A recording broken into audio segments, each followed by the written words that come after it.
You're not needed anymore, so please go. Why would you say that after everything we've been through? This house is enough. I'm going to live here with my daughter and the others. I worked hard for 15 years to save up and buy this place.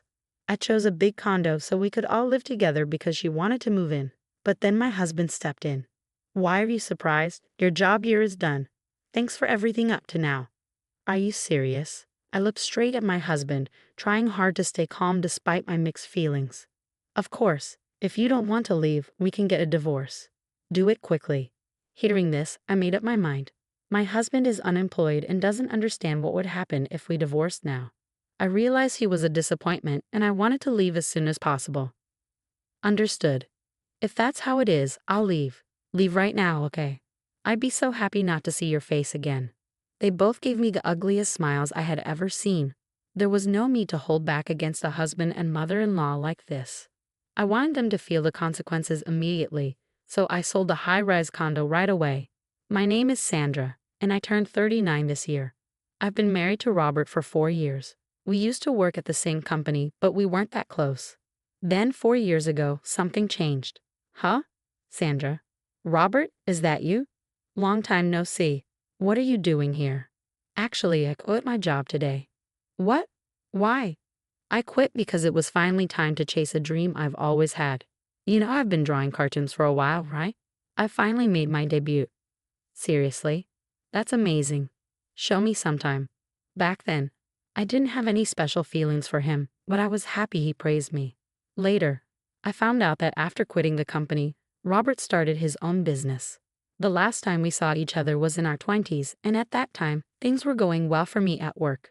If you're okay with it, why don't we date? That's sudden, isn't it? I think we're really compatible. Robert's confession surprised me, but it didn't feel bad. I was about to turn 35 and thinking about marriage too. But I'm at the age where I want to get married. Then let's get married. What, really? I was overwhelmed by how quickly things were moving. Is that a no? Thank you. Yes. Before I knew it, I had accepted his proposal. I went ahead with it on impulse, and though I was full of anxieties, they proved to be unfounded. You've worked hard here. Want some coffee? Thanks. Another all-nighter? Yeah, the deadline is close. Don't push yourself too hard. Both my marriage and job were going well. In fact, things were so good that I wondered if it was okay for them to be this perfect. Robert understood my work and even took care of household chores when I was busy. There was just one thing that bothered me. By the way, how's work lately? Huh? Oh, it's fine. I had some free time recently. Why? You've been coming home early and doing all the housework. I'm just doing it because I like to. Don't worry about it, okay? We used to talk about work a lot, but for the last few weeks, he hadn't mentioned anything about his job. I believed him when he said everything was okay and didn't ask more questions. Looking back, that might have been a mistake. Before I knew it, nearly 4 years had passed. My job was going well, and there was even talk of turning my work into comics and animations. Then, I started wanting to have our own home. I've been thinking about getting our own place. What do you think? A house? That sounds great. Oh, but is something wrong? Robert looked down with a regretful expression. I prepared myself, sensing something unpleasant was coming. I know this is sudden, but is there any way my mom could live with us? What? Your mother? She's alone now, and I'm a bit worried about her. Since losing my father-in-law 2 years ago, my mother-in-law seemed to have lost her spirit. It felt like there was a big hole in her heart. I was indeed worried about leaving her alone from now on. Okay, but it will take time to build a house. Maybe a condo would be better. Thank you. Just agreeing to live with her is enough for me. You can decide the rest. Then that's what we'll do. So in between work, I visited various condos since we were going to live together. I wanted something spacious and comfortable. I had savings from 15 years of frugal living. A month after starting the search for a condo, I signed the contract. Today, really? What kind is it? This one. I showed my husband the brochure for the condo I had chosen. I was confident he would be pleased. Is this a high-rise luxury condo? Yes, it is. I thought we might as well. He probably didn't expect me to choose a high-rise. Although surprised, his eyes sparkled like a child who had just received a new toy. Mom will definitely be happy with this. I hope so. With this, a new life, including my mother-in-law, was about to begin. filled with a little anxiety and great anticipation. However, I would soon realize that it was a mistake as soon as we started living with her. Sandra, thanks for letting me stay here. This place is amazing. Oh, it's no big deal. I just did what anyone would do. Everything was fine for a while, but 3 months later, my mother-in-law's behavior suddenly changed a lot. Sorry, could you clean my room? My back hurts. I'm sorry, Mom, I have to work now. Then my mother-in-law said something completely different from her usual kindness. Work? You just stay in your room all day while Robert does all the housework, don't you? Robert and I decided that together. No more excuses. Just do it now, please. I didn't understand why she was acting so differently. All I knew then was that not doing what she asked would only cause more problems, so I cleaned the room thoroughly as she wanted. I'll be in the living room. Let me know when you're done. She didn't help at all and just relaxed in comfort. Why did I have to do this? I felt frustrated. I'm finished. At last, can't you clean a bit faster? I'm sorry. Well, okay then. Please make sure to do it regularly from now on. In the end, my mother-in-law went back to her room without thanking me. I was angry at her demanding attitude, but I kept quiet, fearing more complaints if I resisted. I told my husband about it. My mom? Why would she do that? I'll talk to her. Really? I find it hard to talk back to her. Don't worry, I'll handle it. His reassurance made me feel better.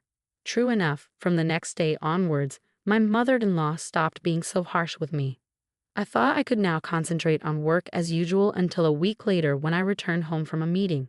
I'm back. When I walked in, I noticed unfamiliar shoes by the door. As I approached the living room, I overheard voices. Hey, where's Sandra today? Oh, she's at a meeting. It's amazing though. She's become a successful cartoon artist at her age. Yeah, it's impressive. Why do you sound so proud? It was Robert's sister, Christina, who was visiting. Just as I was about to enter the room, I heard more of their conversation. By the way, Mom, you've been quieter lately. Oh yes, it's more amusing to knock her down when she feels secure, isn't it? And Robert, you agree, right? Well, if she can't work anymore, it would be a problem, right? Sandra is the one bringing in money for us after all. Oh, right. I stood there, stunned not only by what was said, but by the realization that my husband and mother-in-law were plotting something together. From then on, life became unbearable. Did you discuss that thing? About work? I didn't think it needed to be brought up. You always do this. What? What are you talking about? Christina asked innocently, clearly unaware of the conversation's subject. I was also clueless and eager to hear Robert's explanation. Well, it couldn't be helped. Actually, the company I was running went bankrupt shortly after we got married. What? You never mentioned that. That's terrible, Christina exclaimed. I've been through a lot, but I was lucky. I never expected that when I suggested living with Mom, Sandra would opt for such an upscale condo. When Robert admitted this to me, instead of surprise, I felt a surge of anger because I realized I had been deceived. Knowing he had hidden this and acted normal made me feel sick to my stomach. At that moment, I regretted everything deeply. If only I hadn't ignored the signs of change in my husband. But I couldn't dwell on regrets forever, and I started considering when to leave. Maybe it's time, Robert remarked. Time for what? Christina asked. Well, that's for another time, Robert replied casually. Unable to listen any longer, I burst through the door. They were shocked, clearly not expecting me to return. What's going on? I demanded. Seeing my husband and mother-in-law flustered, I almost laughed but held it back. You startled me. If you were back, you should have said something, Robert stammered. I did say I'm home, but maybe you were too caught up in your conversation. I retorted. Well, never mind. Sandra, come sit here. Let's have some coffee together. Yes, thank you, I replied politely, then engaged in meaningless conversation. It felt like it had been ages since I'd endured such dullness. After about an hour, Christina announced she was leaving. I should head home now. You could stay a bit longer. I'd like to, but I have plans after this. Well, if that's the case, I understand. Let me walk you out part of the way. Christina probably sensed my feelings towards Robert and his mother. Maybe that's why she wanted to get away from the situation. As Christina was leaving, I stopped her. Thanks for coming today. Did you have a good time?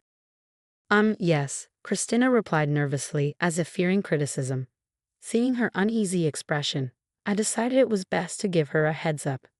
I wanted to tell you something, Christina. You shouldn't trust them too much. What do you mean?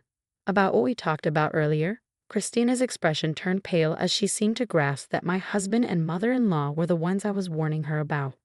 I understand. See you around. From then on, as far as I know, Christina never visited us again.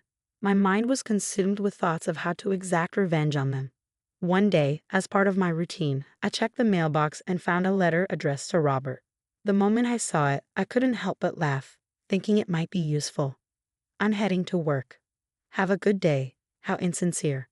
Curious about where he was really going, I decided to follow him. I had observed as he idled in a park for a while before heading to a casino. I took photos to have evidence for later use. He was unemployed and yet engaged in activities like this. Who made this awful meal? My mother-in-law's criticism had started again, likely sparked by our earlier conversation. I had been pondering ways to retaliate against her. I made it. Since Robert doesn't cook and no one else could have, it had to be me. How dare you serve something like this? You didn't put poison in it, did you? Clean this up. Her words were harsh, almost refreshing. I was angry, but that wasn't my main concern. Unable to come up with a plan on my own, I decided to call my mother. I was nervous about her reaction, but getting back at my husband and mother-in-law was more important. Hello, Mom. You sound upset. What's wrong? Actually, I proceeded to tell my mother everything that had been happening. I had expected her to be critical, but instead she was sympathetic. So that's what's been going on. You've been through a lot. Her words brought tears to my eyes. But what should I do now? From what you've told me, the condo is in your name, right? Yes, but... And it seems they both like living there. Why not just sell it? Sell it? The idea hadn't occurred to me. My mother's suggestion struck a chord. I started imagining how my husband and mother-in-law would react to losing their home. Life would certainly become challenging for my unemployed husband and mother-in-law. It's actually a good idea, isn't it? It sure is, but it's amazing how you can say that with a laugh. Well, it's your decision, Sandra. Just know that we're here for you. Yeah, hearing you say that gives me more strength. Feel free to reach out anytime. I couldn't stop thinking about my mother's advice. One evening after dinner and cleaning up, Robert said he needed to talk. Following his instructions, I sat down on the sofa where both Robert and my mother-in-law were smirking. I had a sinking feeling about this. So what's this talk about? I asked cautiously. My mother-in-law began, You're no longer needed here, so please leave. Why would you say that after everything? This house is. She interrupted me sharply, ignoring my frustration. Enough. I'm going to live here with Christina and the others. Why with Christina and the others? I asked, recalling the conversation they had at home that day. It seemed this was the fun they had planned. Robert then added, Why the surprised look? Your role here is finished. Thanks for everything up to now. Are you serious? I stared directly at him, my emotions overwhelming me. Fine, if you want me to leave, we can get divorced. Let's get it over with. Upon hearing my words, I made my decision. Robert, being unemployed, seemed oblivious to the consequences of divorce. What a disappointment. I wanted to leave that place as soon as possible, and I had prepared for this moment. Fine, if that's how it is, I'll leave. Leave right now. Fine. I'd be thrilled not to see your face again, Robert sneered. They both wore the most sinister smiles I had ever seen. There was no reason to hold back anymore against such a husband and mother-in-law. I wanted to make them feel the consequences right away. Packing only the essentials, I walked out of the house. They watched me leave, but I felt no sadness or regret. Since we're getting divorced anyway, you handle the divorce papers. I'm not worried about this condo. You can take care of it, I said calmly. Without waiting for their response, I walked away without looking back. They could say whatever they wanted. For now, I decided to return to my parents' home. I'm on my way home. So, you've made your decision? Yes, I might be a bit of a burden for a while. Your father and I are here for you. Take your time coming back. At home, my parents welcomed me with unchanged warmth. Seeing their faces, I felt a profound sense of relief. Welcome back. I'm home. It's been a while since you've been here. Take it easy today. Thank you. That night, I slept peacefully for the first time in a long while. The next day, I wasted no time. I prepared the divorce papers and headed straight to the real estate agent. It was better to sell the condo than to leave it for my husband and mother-in-law, who had no income and would struggle without a home. This condo is in demand. We should find a buyer quickly. That's good to hear. Please take care of it. Consider it done. A month later, the real estate agent informed me that a buyer was interested in the condo. My ex-husband and mother-in-law were still living there, and during that month, I had successfully finalized the divorce. They were now strangers to me, and I eagerly anticipated meeting these two oblivious individuals. The potential buyer wants to view the property soon. Got it. Can I be there for the showing? That would be very helpful. Please join us. The day of the showing finally arrived. As I opened the front door, Robert burst out. Hey, who let you in? Who are you people?